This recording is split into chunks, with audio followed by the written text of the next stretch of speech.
नमस्कार दोस्तों। साल था 1983 जब आर्कियोलॉजिस्ट की एक टीम गुजरात के डुबारी गांव के पास अरब सागर में कुछ एक्सप्लोर कर रही थी। समुंदर की 130 फीट गहराई में जाने के बाद वो जो देखते हैं वो चौंका देने की बात है। वो बिना देरी किए बाहर आते ही बॉस को फोन करते हैं।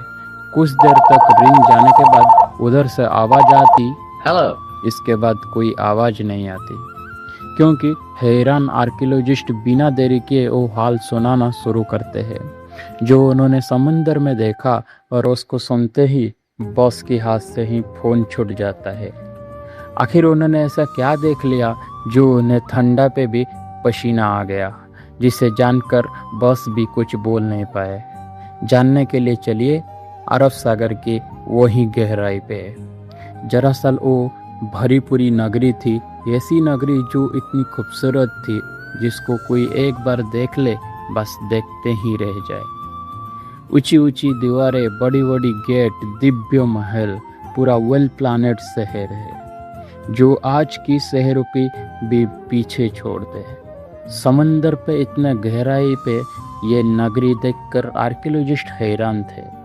आखिर ये नगरी यहाँ पहुंची कैसे, ये कितने पुरानी थे, ये सवाल इनके मन पे भी थे, जिसके सवाल ढूंढने के लिए उन पत्थरों की सैंपल लिया गया और कार्बन डेंटिंग से पता चला ये पत्थर महाभारत काल की है।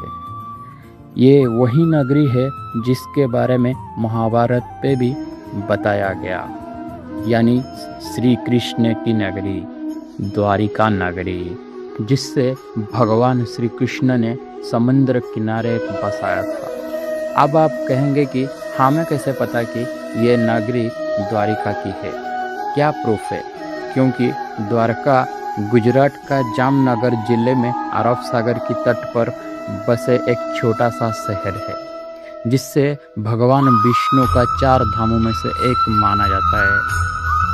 श्रीमद् भागवत पुराण के 10वें अध्याय के अनुसार कंस का वध करने के बाद भगवान श्री कृष्ण यादव वंश के साथ मथुरा पे रहने लगे, लेकिन कंस का मौत का बदला लेने के लिए उनका ससुर जरासंध ने 1 या 2 बार नहीं, पूरे 17 बार अटैक किए थे। बार बार हो रहे आक्रमणों से न केवल मथुरा के प्रजा परेशान थी, बल्कि श्री कृष्ण भी दुखी थे। इसलिए मथुरा के प्रजा को रक्षा के लिए उन्होंने कहीं दूर जाने की सही समझा। वो अपने परिवार के साथ और पूरे प्रजा के साथ मथुरा से 1285 किलोमीटर दूरी पे अरब सागर किनारे जाए पहुंचे, और उन्होंने विश्वकर्मा को समंदर के ऊपर एक नगरी बनाने का आदेश दिए। लेकिन समुद्र देव की मर्जी के बिना यह पॉसिबल नहीं था। इसलिए भगवान श्री कृष्ण ने समुद्र देव की पूजा की, जिसे खुश होकर समुद्र देव ने समुद्र के बीचों बीच 153.6 किलोमीटर धरती गिफ्ट की। उसी भूमि पर भगवान विश्वकर्मा ने विशाल द्वारिका नगरी निर्माण किए। पूरा यादव वंश और पूरे प्रजा को यहाँ पर बसाने के बाद श्री कृष्ण वापस मथुरा गए, जरासंध का वध किए। वो अपना परिवार के साथ खुशी खुशी रहने लगे। लेकिन कहते हैं ना, यहाँ कुछ कंस्टेंट नहीं रहता, सुख दुख आता रहता है। कुछ समय के बाद पांडवों और कौरवों के साथ युद्ध शुरू होता है, जिसमें भगवान कृष्ण अर्जुन के सारथी बने। 18 दिनों की भीषण युद्ध के बाद आखिरकार पांडवों की जीत हुई। यही से शुरुआत है खूबसूरत नगरी द्वारका का सर्वनाश। माता गांधारी ने अपने 100 पुत्रों की खोने पर को ये दुख नहीं सह पाए। उन्होंने श्री कृष्ण को श्राप दे दिए, जैसे मेरे वंश का विनाश हुआ है, ठीक वैसे ही 36 साल बाद तुम्हारे वंश का भी ऐसे ही विनाश होगा। श्री कृष्ण ये सब बातें पहले जानते थे, इसलिए माता गांधारी का श्राप को एक्सेप्टेड कर लिए। 36 साल बीत चुके थे और वो समय आ चुका था जब माता गांधारी का श्राप सच साबित होना था। पूरा यादव वंश नशे की लुप्त पे डूब चुके थे। धीरे धीरे उन्होंने आपस में ही लड़ना शुरू कर दिए। फिर क्या था, अंदर ही अंदर यादव वंश में युद्ध छिड़ गया।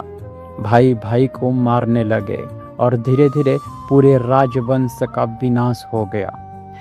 ये सब देखकर बलराम जी ने धरती का त्याग कर दिए और श्री कृष्ण जी जंगल की तरफ निकल पड़े। कुछ देर चलने के बाद एक पीपल के पेड़ के नीचे जाकर लेट गए। तभी जाकर एक शिकारी हिरन समझकर तीर छोड़ा था। वो तीर जाके श्री कृष्ण की पैर पे लगा और उनकी मौत हो गई और उन्हीं के साथ पूरे यादव वंश खत्म हो गए। जब अर्जुन को इस बारे में पता चला, वो दौड़कर द्वारका पहुंचे, लेकिन वहां तब तक सब कुछ खत्म हो चुका था। पूरी द्वारका आग में जल रही थी। इसके बाद अर्जुन ने जैसे तैसे खुद को संभालते हुए जलती हुई नगरी से लोगों को बाहर निकाला और खाली होते ही द्वारका नगरी हमेशा के लिए समुद्र पे समा गया। अब आपके द्वारिका को लेकर जो कंफ्यूज है उसको दूर करते हैं। दरअसल आज द्वारिका को दो हिस्सों में बांटा गया है। एक है द्वारका और एक है बेट द्वारका। द्वारका समुद्र किनारे बसा एक छोटा सा शहर है और बेट द्वारका अरब सागर के बीच बसा एक द्वीप है। हमारे पास ऐसे प्रूफ नहीं था जो पुराणों की कथा को साबित कर सके। 1930 में अरब सागर की खोज की गई और इस दौरान कई अवशेष मिले। फिर 1963 में आइसलैंड पर खोदाई की गई तो पुराने मूर्तियां और कुछ पत्थर हाथ लगे और कई इंटरेस्टिंग थ्योरी सामने आई जो इस बात की सबूत थी कि श्री कृष्ण बेट द्वारका पे अपने परिवार के साथ रहते थे। लेकिन ये छानबीन यही ख़त्म नहीं होता है और 1983 से लेकर 1990 के बीच आर्कियोलॉजिस्ट डॉक्टर SR राव और उनके टीम ने इस मिशन को कंप्लीट करने का जिम्मेदारी ली।